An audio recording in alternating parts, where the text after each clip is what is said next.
Ok, buenos días.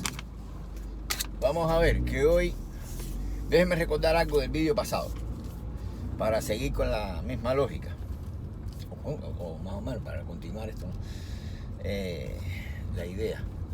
Fíjense, ¿cuál es la idea fundamental detrás del dualismo onda-corpúsculo según lo que yo he investigado de la filosofía? Vamos de la filosofía a la mecánica cuántica, no al revés. ¿Cuál es la idea fundamental de esto?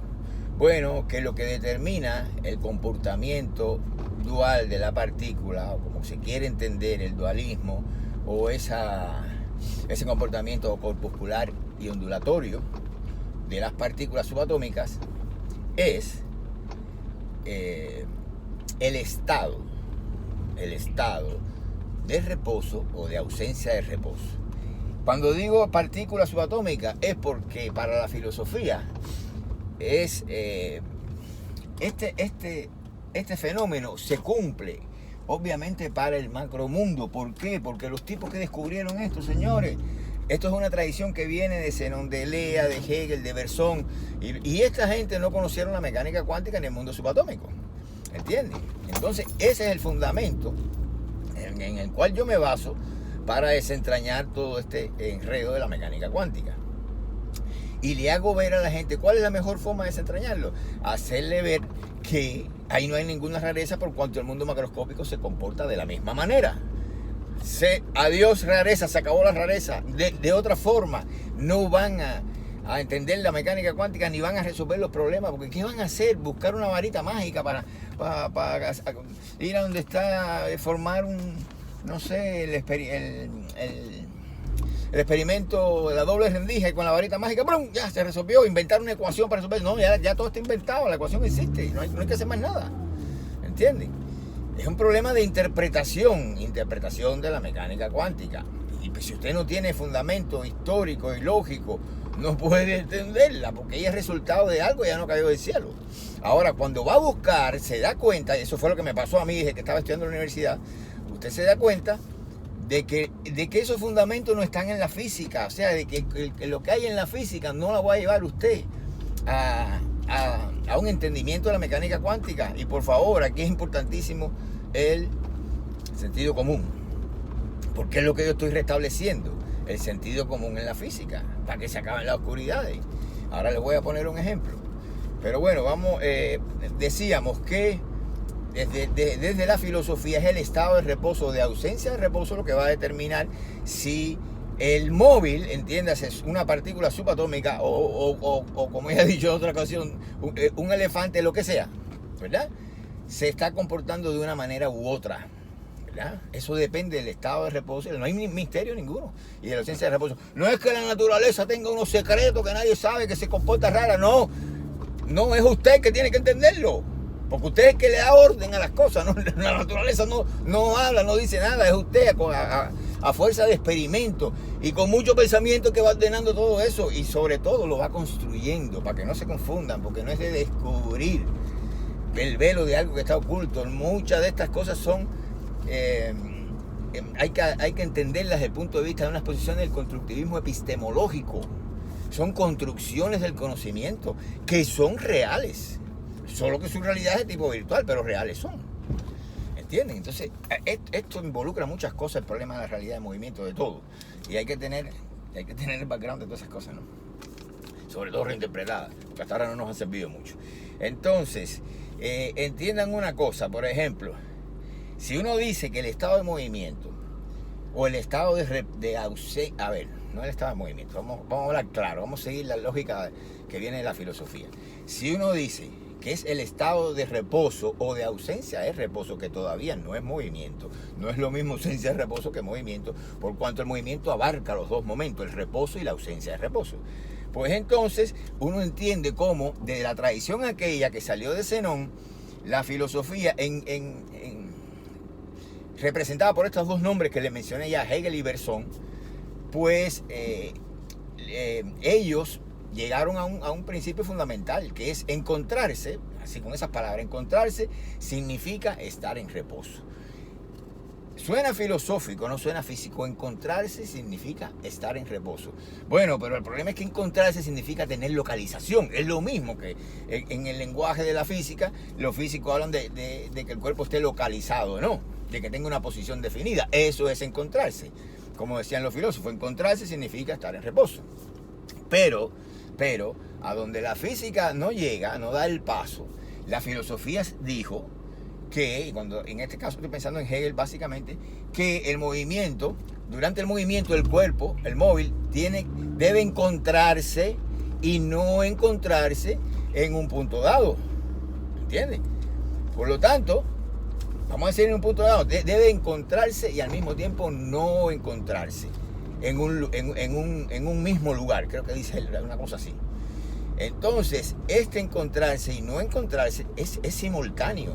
La única manera de que de que estas cosas que son contradictorias o son opuestas más bien, se den de forma simultánea es mediante la transición de una a la otra. Por eso el movimiento es encontrarse y al mismo tiempo no encontrarse. Quiere decir que eso se da mediante la transición, ¿verdad? Y si una cosa se encuentra es porque tiene localización. Si no se encuentra es porque no la tiene. Y si no tiene localización, ahí es donde yo tengo que rellenar y dar ese paso que lo fundamenté muy bien desde mi tesis. Si se encuentra, tiene localización espacial. Si no se encuentra, tiene determinación temporal. Porque el movimiento, según el mismo Hegel, es la transición del espacio al tiempo y el tiempo al espacio. Aquí yo lo tuve que no forzar un poquito, sino rellenar con su propia lógica para que se entendiera esto, ¿verdad? Entonces, hasta ahí estamos súper bien. Ahora bien, eso es lo que pasa, señores, en el experimento de la doble rendija en comportamiento corpuscular y ondulatorio de la partícula. De eso es que depende, por lo tanto, de estados físicos del sistema. Aquí no hay misterio ninguno. Ni hay que decir que la naturaleza que sabia se comporta. No, usted que no entiende lo que está pasando. Es naturaleza, por Dios. Entonces, vamos a ver, aquí, que le hice unas noticas aquí. A ver. Entonces, bueno, ahí está ese comportamiento, ¿verdad? Ahora, ¿qué pasa con esto? Que si el cuerpo está en un estado de ausencia de reposo, fíjense como yo le llamo, que todavía no es movimiento, esta es la síntesis. Movimiento es esto, es una síntesis de reposo y ausencia de reposo, que se da mediante transiciones de un estado a otro, que tienen que estar los dos. Todo esto yo lo expliqué en el año 2000 en mi primer libro, ¿verdad? Entonces, pero ahora el tema de hoy es sobre el colapso de la función de onda. No nos vamos a meter en la interioridad del colapso. El tema de hoy es más bien una pregunta. Y la pregunta es la siguiente. Bueno, es un proceso, fíjense, no voy a explicar el colapso, por qué pasa, por qué no pasa. Ya eso yo lo he explicado en varios vídeos, en el canal de TAN, búsquenlo. Pero lo de hoy es una pregunta. Bueno, ¿es el colapso de la función de onda un proceso físico real? ¿Es real el colapso de la función de onda? Aquí los físicos se dividen. Hay físicos que dicen que no, que esto es un asunto matemático, que eso no tiene realidad física, el colapso de la función de onda. Y bueno, obviamente ellos se basan y ellos están hablando de que estos procesos ocurren en un espacio de configuración, que es el espacio de Hilbert, no en un espacio tridimensional. Recuerden que la mecánica cuántica no opera con magnitudes, sino opera con operadores. ¿Qué son los operadores? Son los representantes de esas magnitudes físicas en el espacio de configuración, que es el espacio de Hilbert. Pero para el caso es igual, dado que estos operadores están sujetos a un algoritmo no conmutativo. Eso quiere decir que ellos que esas magnitudes representadas por esos operadores simbólicos, pues sencillamente estestán sujetas al principio de indeterminación de Heisenberg. Por lo tanto, los operadores simbólicos también tienen que estar sujetos a ese principio. Y eso es lo que sucede. Pero eso nos está hablando a nosotros ahora sí de la naturaleza de procesos reales. ¿Entiendes? Entonces, yo la pregunta que traía era esa, y les digo que los físicos se dividen. Hay algunos que dicen que no, que eso es un asunto matemático, el colapso de la función de onda, y hay otros que dicen que sí, que es un proceso real. Como yo estoy viendo las cosas, la mayoría dicen que no es un proceso físico real. Pero bueno, casualmente un tipo que yo creo que anda un poco desacertado, no es uno de los físicos que a mí me guste, que es Roger Penrose, por supuesto yo no niego todo la importancia, todo el trabajo que ha hecho Penrose, pero hay cosas que yo no comparto, y entonces en este caso, por ejemplo, este tema de la conciencia cuántica, para nada, ahí él y Hameroff, ya tengo un vídeo sobre eso también, yo he hablado de eso, están alucinando. Eso de que la conciencia es cuántica, tiene origen cuántico, que se origina en los microtúbulos, que no sé qué, por favor, ya he dicho, si usted no sabe lo que es la conciencia, usted no sabe lo que está buscando. ¿Qué están buscando ahí si no saben lo que es la conciencia? Tú le preguntas, bueno, ¿qué cosa es la conciencia? No te van a responder. Y es muy difícil porque la conciencia no es una cosa. No está en ningún lugar, ni en el cerebro, ni donde usted la esté buscando, ni en microtúbulos. No hay esa representación. Entiendan que viene porque la conciencia es la que hace posible la representación espacio-temporal. Es al revés. Sin conciencia, con un pensamiento simbólico como el primitivo, el de niño, usted no percibe las cosas en espacio y tiempo, como la percibe un adulto. ¿Entiende? Es al revés el asunto. Entonces no pueden y pretender de esa forma tan ingenua de explicar la conciencia mediante su localización en un lugar. El cerebro, los microtúbulos, allá adentro, las neuronas, donde usted la quiera ver, ¿verdad? Pero no está en ningún lugar la conciencia, porque la conciencia no es eso, no es un fenómeno, no es un objeto, no es un fenómeno ni siquiera físico, ¿verdad? No es eso. Entonces, bueno, tenemos que ponernos de acuerdo, entender qué es la conciencia para después tratar de buscar cuál es su origen y cuál es su naturaleza. Pero si no sabemos qué es lo que estamos buscando ahí, entonces cada cual cuando habla de conciencia busca otra cosa.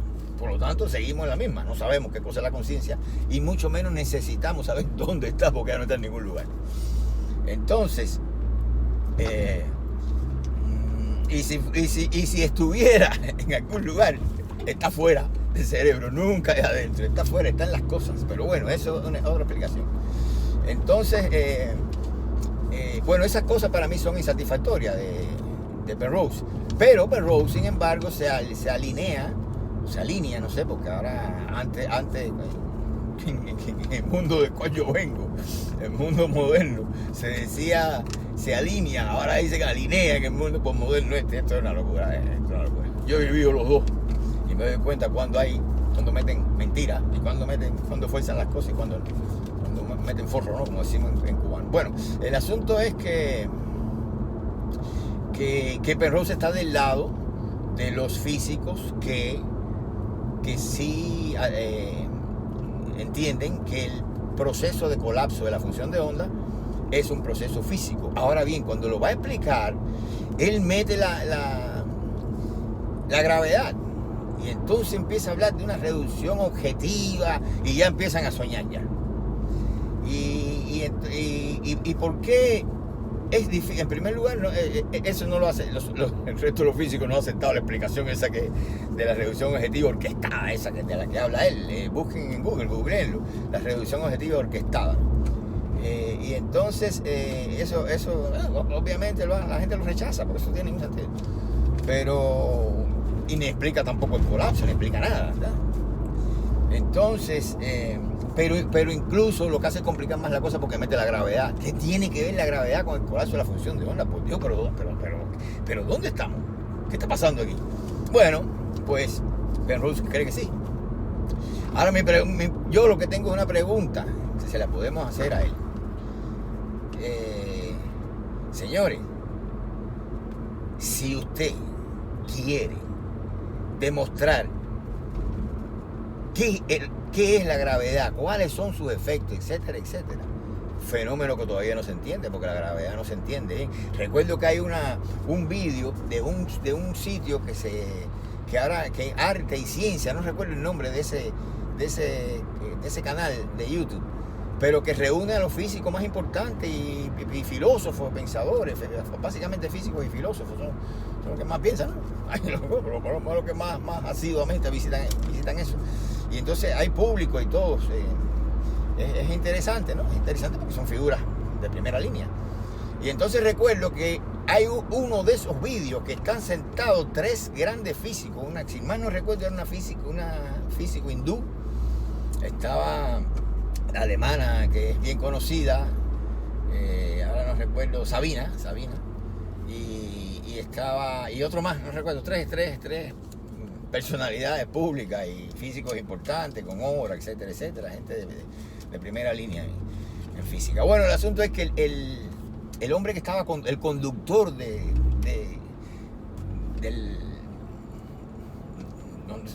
programa, ¿no? Pero el programa, que ya le digo, es en vivo, ellos están sentados ahí y contestan preguntas. Y entonces el conductor, el tipo el más inteligente para mí fue el conductor. Y el tipo al final le cogió y cogió un papel, una hoja de papel, así hizo una bola, una pelota, y le dijo, y le preguntó sobre la gravedad, y le preguntó, ¡bum!, y la soltó así, y la pelota de papel cayó. Y no recuerdo exactamente la pregunta, yo creo que eso yo lo expliqué en un vídeo. Y le dijeron, como diciendo, explica esto es la gravedad. ¿Qué pasa aquí? No hubo respuesta. Una cosa tan sencilla como dejar caer una pelota de papel llegó al piso.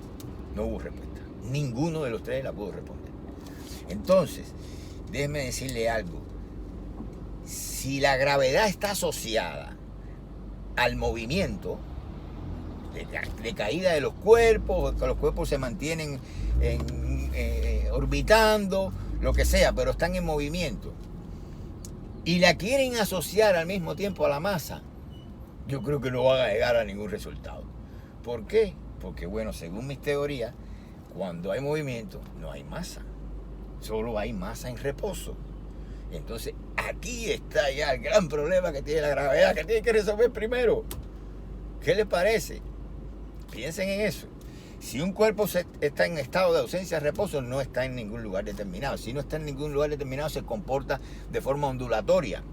Si fuera una partícula subatómica, serían ondas de probabilidad, ¿verdad? De probabilidad de manifestarse mediante una acción puntual en un lugar dado, un volumen dado. Pero si es un cuerpo macroscópico, también, según mi manera de interpretar esto, también tendría un comportamiento corpuscular, dado que no tiene localización. Y si no tiene localización, tampoco tiene masa. Entonces, ¿qué es lo que está pasando aquí? A ver si me entienden, ¿no? ¿Qué está pasando aquí? La gravedad, con masa y con movimiento, como que esas cosas no pegan, ¿verdad? No pegan. O tienes el estado de reposo y la masa, o tienes el estado de ausencia de reposo. Y si tú quieres, le llamas energía a eso. Yo le llamo ondas tempóreas, ¿verdad? Porque yo puedo, tirando una fotografía y congelando la imagen, decir que está del lado del tiempo, cuando no tiene localización espacial. Pero recuerden que el movimiento es la transición del espacio al tiempo y el tiempo al espacio, y tienen que darse simultáneamente. Es una cosa que va para ir para acá, oscilando, ¿verdad? Como la cuerda esa de la teoría de cuerdas. Bueno, entonces la pregunta es, y el motivo de este vídeo, a ver, vamos a decir que la reducción de la función de onda no es un proceso físico.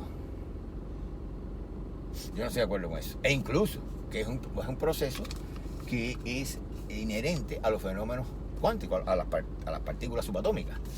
Ahora vamos a pensar, dejen eso así, vamos a pensar en el mundo macroscópico, y vamos a construir un ejemplo mental de esto de lo que le gustaba a Einstein, en el cual vamos a decir que ahora estoy mirando aquí un camión gigantesco que me serviría, un hombre corriendo por el techo de ese camión, está perfecto.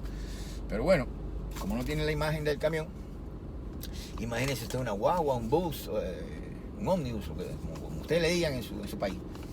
Entonces, por encima del techo del ómnibus corre un tipo con una pistola en la mano. Hay otro observador externo que está observando, midiendo la velocidad de la guagua, del ómnibus, del bus. Y ese tipo que corre por el techo, se está desplazando a 5 kilómetros con respecto al techo. El bus o la guagua se está desplazando a 80 kilómetros con respecto al fíjense cuántos sistemas hay que meter aquí. Sé que cuando tú dices, eso es un movimiento único, no, es una composición lo que hay ahí, ese fenómeno realmente no existe. Pero bueno, entonces digo como una totalidad, ¿verdad? El ómnibus se desplaza con 80 kilómetros por hora con respecto al observador externo. El tipo se desplaza a 5 kilómetros por hora con respecto al techo, para que entienda la situación, y lleva una pistola en la mano que en un momento determinado dispara una bala que que se mueve, que tiene la velocidad de 500 kilómetros por hora con respecto a un sistema rígido. Sabemos que la bala se va a mover a 500 kilómetros por hora, que el ómnibus se mueve 80, o se está moviendo 80, y que el tipo se está moviendo con respecto al techo del ómnibus a 5. Cuando el hombre dispara, yo necesito medir la bala, medir la velocidad del proyectil. Esa velocidad va a ser la resultante de la aplicación de la regla clásica de la suma de las velocidades. Vamos a decir que nuestra regla clásica de la suma de las velocidades es la función de onda en la paralela cuántica, ¿no? Entonces, cuando yo aplico la regla, resulta que la velocidad del proyectil es 585, ¿verdad? 500 de la bala con respecto a un sistema rígido, los 5 del tipo que va por el techo y los 80 del bus. 585. ¿Y qué he hecho yo? Bueno, yo he establecido una serie de velocidades en un espacio de los conocimientos que no tienen realidad de tipo actual. Yo me he hecho esa cuenta en mi cabeza y he llegado a la conclusión que tiene 585. Pero he hecho en esa cuenta de una manera que la he construido. He tenido que primero imaginar y determinar la velocidad de la guagua, la velocidad de los tres objetos que se están moviendo ahí. ¿Para qué? Para hablar de la velocidad de uno solo, que sería la bala, que es lo que quiero medir. Pero ahí hay tres cosas, tres fenómenos distintos, o por lo menos 2 más 1, incluidos en todo eso. Eso no tiene realidad física. Ese conglomerado que yo me he inventado no tiene realidad física, si lo quieren ver así. ¿Entiendes? Una serie de velocidades que está hecho en un espacio virtual de los conocimientos, objetivo, pero virtual. Y que tiene la desventaja de que en cada punto de esa trayectoria o de esa serie, el cuerpo está en reposo. Ahora bien, nosotros estamos acostumbrados a que la física sea eso, esa serie de velocidades, lo entendemos perfectamente, entendemos lo que está pasando y describimos el fenómeno, la velocidad de la bala, entendiendo que hay varios sistemas de referencia implicados ahí. Lo que pasa es que si cambiamos el observador, pues nos damos cuenta de que esa bala simultáneamente puede tener infinitas velocidades y son infinitos los sistemas de referencia con respecto al cual la estamos midiendo. O sea, uno se pregunta, pero ¿cómo puede ser que un fenómeno físico real al mismo tiempo tenga varias velocidades, montones de velocidades? Tiene que tener una sola. No, pero una sola con respecto a esto. Pero bueno, como fenómeno que está ocurriendo de manera actual, tiene que haber una explicación para esto, porque no se puede estar moviendo con diferentes velocidades a la misma vez. Pues entonces la culpa es del sistema de referencia que usted coja. Bien, ya eso nos deja en un área de penumbra, ¿verdad? Ahí las cosas no se entienden hasta el fondo. Ahora bien, ¿qué pasa? Vamos a poner ahora al observador externo, que es un policía con una pistola de medir, que es un mecanismo tecnológico que él tiene ahí, donde él dispara un rayo de lo que sea, de fotones, de electrones, de lo que sea, para medir la velocidad de ese proyectil. Cuando el policía usa su tecnología para medir la velocidad del proyectil, pues sencillamente le da 585. Pero le da 585 ¿de qué forma? Bueno, ahí no hay ninguna suma de velocidades, sino que esa serie de velocidades que existe en el espacio de los conocimientos va a colapsar al valor de la velocidad medida. ¿Entienden? Entonces, ¿qué es lo que está pasando aquí? O sea, va a ser 585, pero una velocidad resultante de un cuerpo que no está en estado de, vamos a decirle, de superposición de velocidades, ¿no? No hay serie ninguna. No hay serie ninguna. La bala va a 585 y punto, se acabó. Esa es la velocidad de la bala. Entonces, bueno, si fuera 585, habría que ver. Pero bueno, se supone que sea así, para que me entiendan. Entonces, ¿qué pasó ahí? Que la serie colapsó al valor propio de la velocidad medida. ¿Y qué es lo que hace la función de onda en la mecánica cuántica? Cuando usted mide, cuando hay una interacción con el detector de la partícula, ¿verdad? Cuando digo partícula, recuerden que es onda y corpúsculo a la misma vez. Cuando esa interacción se produce, obviamente en ese caso manifestaría sus propiedades corpusculares, y en ese punto de reposo también, no se olviden. Pues cuando se produce esa interacción o localización, vamos a decir, pues sencillamente la función de onda colapsa. O sea, la función de onda colapsa durante la medición, cuando el físico mide y lee el aparato. Ahí es donde, cuando digo aparato, el detector, ahí es donde colapsa la función de onda. ¿Y por qué colapsa? ¿Qué significa el colapso? Bueno, significa que se destruye la superposición de estados. Entiéndase, la forma determinista de variación de la función de onda de acuerdo con la ecuación de Schrödinger. Entonces, la superposición se destruye, colapsa. ¿Qué es lo que colapsa? No es que colapsa la función de onda, lo que colapsa es la superposición de estado de esa función. O sea, la función en esa manera determinista, idealizada, vamos a decirlo así, de representar el movimiento, el fenómeno, ¿verdad? Entonces colapsa al estado propio del operador. Recuerden que estamos jugando con operadores de la magnitud medida. Eso mismo sucede en la regla clásica, con la regla clásica de suma de la velocidad, cuando la serie de velocidades colapsa vamos a decir, al estado de, que en este caso sería de interacción con el detector, que es la pistola de policía, de la velocidad medida. No sé si me explico, pero hay un símil tremendo. Como cuando el policía mide con la pistola, ¿verdad? E interactúa con lo que quiere medir. Puede ser el mismo bus, puede ser la guagua, ¿no? Puede ser el que esté midiendo la velocidad proyectil, lo que él quiera medir, pero no va a haber serie. ¿Por qué? La serie va a existir en el espacio de los conocimientos, en el espacio de las ecuaciones, pero la serie va a colapsar a la velocidad medida, ¿verdad? Eso es lo que va a pasar. Y entonces voy a tener una velocidad resultante que puede ser que sea la misma de la suma de las velocidades de los diferentes sistemas. Puede ser que sea la misma, pero ahí no hay serie.